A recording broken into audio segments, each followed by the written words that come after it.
দেখছি বিদেশিগণ জয় জয়কার দেন সর্বদা ভারতবাসীকে। তোমরা অভাগ্য, এই ভারতবর্ষের মাটিতে তোমাদের জন্ম হয়েছে। সর্বদা বিদেশিরা ভারতবাসীকে ধন্যাতি ধন্য মনে করেন। এহেন পরিস্থিতি আসে, তাই এর যদি আমরা অপব্যবহার করি, ভারতবর্ষে জন্মগ্রহণ করে অপব্যবহার করি, তাহলে আমরা নিজেরা ঠকে গেলাম। গঙ্গার তীরে বসে যদি গঙ্গা জল পান করতে না পারলাম, তাহলে তো এটা গঙ্গামার দোষ নয়।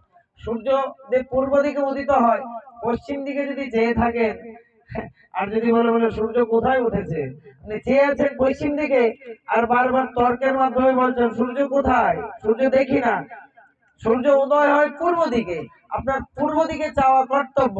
কিন্তু তর্ক জিনিসটা, অভিমান জিনিসটা এরকমই থাকবে, উল্টো দিকে তর্ক অভিমান এরকম ভাবনা নিয়ে চলবে।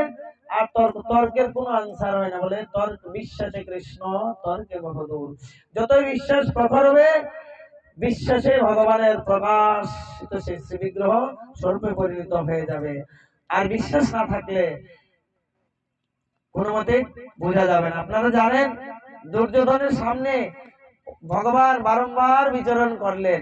কুরুক্ষেত্রের যুদ্ধের মধ্যে দুর্যোধনের সামনে প্রাণ গোবিন্দ বিচরণ করলেন, কৃষ্ণ ঘোরাফেরা করলেন, কথাবার্তা হতো প্রত্যেকদিন রাত্রিবেলা।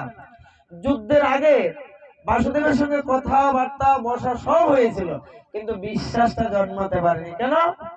অভিমান। অভিমান এরকম এক তত্ত্ব। অভিমানটা কি? অভিমান জিনিসটা কিরকম?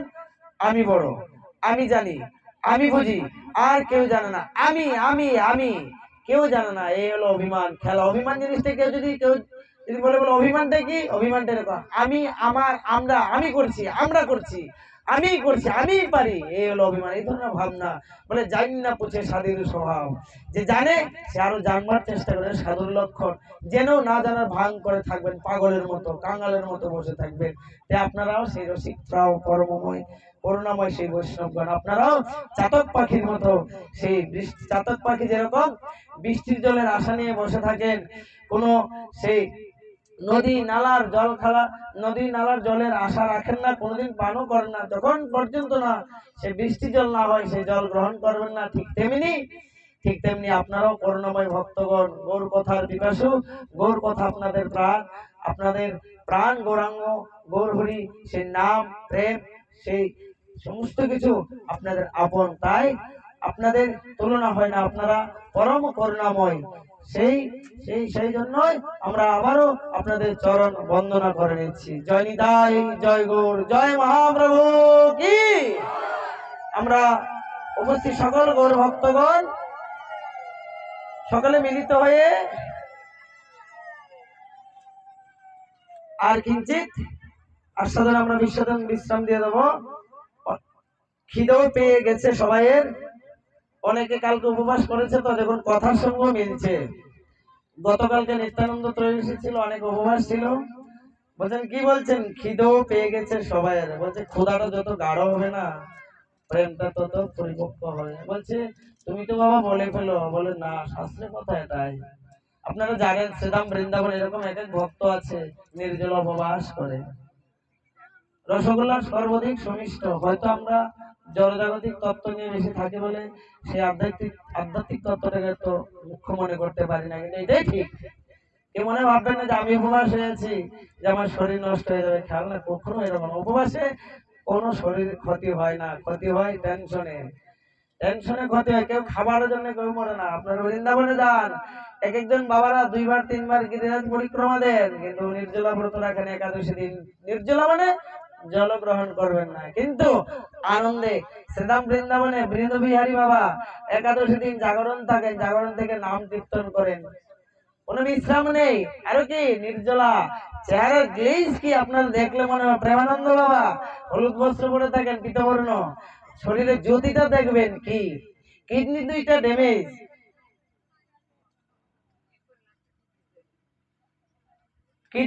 ড্যামেজ, কিন্তু ভজনের মাধ্যমে দেখুন তাদের শরীর কত সতেজ, উজ্জ্বল বর্ণ। সাক্ষাৎ রাধা গোবিন্দের বাস। তাই আমরা কেউ মনে করতে পারি না যে ওনার দেহে ভগবান নেই, ওনার দেহে ভগবান আছে, ওনার দেহে এই বিচার কাছে বৈষ্ণব চিনিতে না রে দেবেন সততি, সকলে ভগবানের আপনজন। কোনোদিন যেন মনের মধ্যে এই ভাবনা আসে আমি মালা প্রসাদ পাই বলে আমি শ্রেষ্ঠ, উনি আমিষ গ্রহণ করে বলে উনি শ্রেষ্ঠ না, এই ধরনের ভাবনা কোনোদিন মনে যেন না রাখে। আমি ভজন কেন করি? কাউকে ছোট করবার জন্য ভজন করি, এই জন্য ভজন উদ্দেশ্য কি? কাউকে ছোট করে দেখার জন্য বলে না। কেন? मेरी लगी शाम संग प्रीत की दुनिया क्या जाने। কেন না বলে ব্রহ্মাণ্ড ভ্রমিতে ভ্রমিতে কোন ভাগ্যবান জীবে গুরু কৃষ্ণ প্রসাদে পাই ভক্তিলতা বীজ।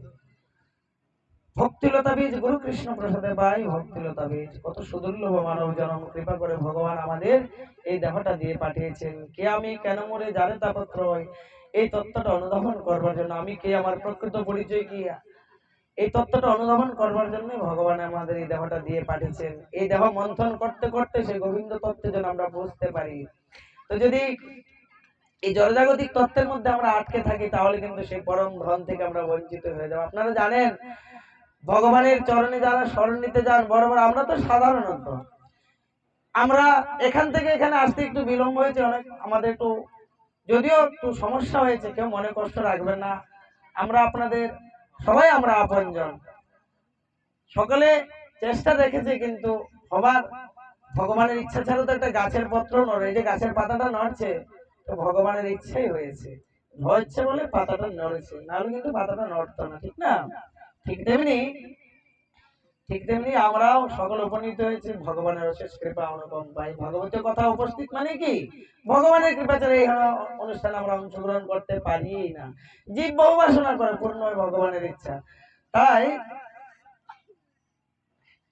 তো বলছেন যে খিদেও পেয়ে গেছে সবাই, আমাদের বাছুরের এখনো জল খেয়ে কাছে ঘাসে ভরা জমিতে ধীরে ধীরে চড়তে পারবে।